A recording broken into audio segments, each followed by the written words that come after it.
ជំរាបសួរខ្ញុំហាសេយោខ្ញុំសេលាឥឡូវមកចាប់ផ្ដើម challenge ថ្ងៃទី3របស់ខ្ញុំដល់ខ្ញុំងើបពីព្រឹកឡើងគឺថ្លឹងគីឡូទៅបាន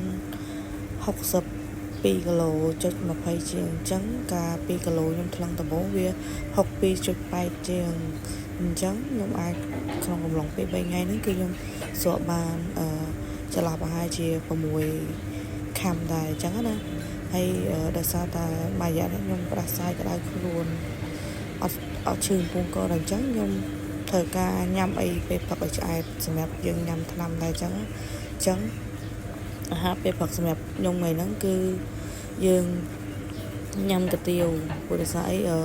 ឈឺកំពុងកដូច voice over អញ្ចឹងសលេងខ្ញុំវាពិបាកស្ដាប់តិចអញ្ចឹងព្រឹកឡើងគឺខ្ញុំញ៉ាំកាទៀវមួយចានសិនញ៉ាំកាទៀវអីញ៉ាំមីប៉ុណ្ណានេះដាក់កាទៀវយើងញ៉ាំមីសិនហើយយើងលេបថ្នាំអញ្ចឹងបន្ទាប់ពីញ៉ាំអាហារពេលព្រឹកហើយគឺខ្ញុំទៅហាងកាហ្វេរបស់បងប្អូនខ្ញុំនៅក្រោយ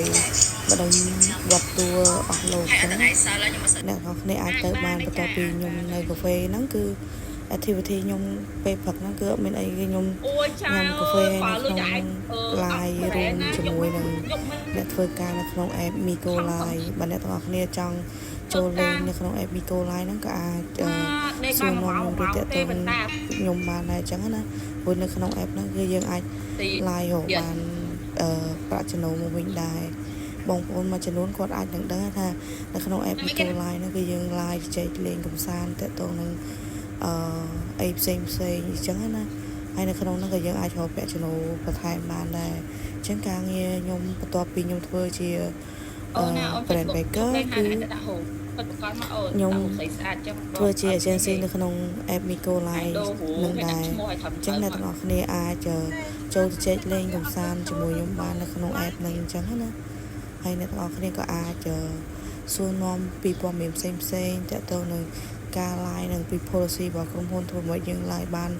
ប្រាក់ខែបានប្រាក់ចំណូលបន្ថែមអីដូចគ្នាអបចឹងចា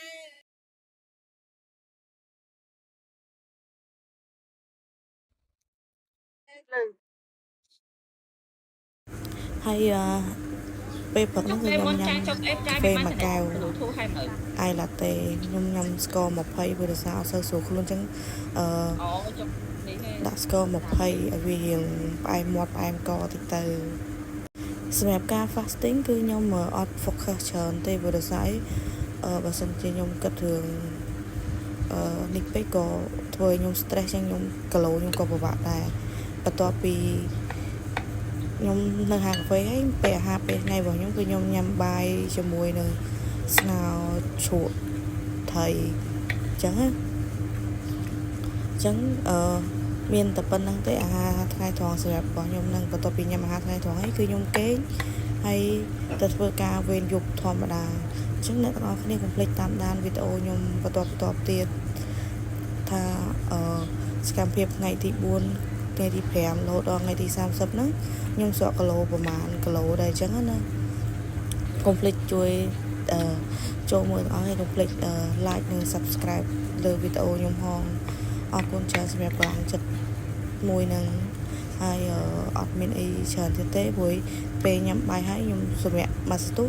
គឺខ្ញុំគេងហើយអញ្ចឹងកុំភ្លេចតាមដានវីដេអូបន្តទៀតណាអរគុណច្រើន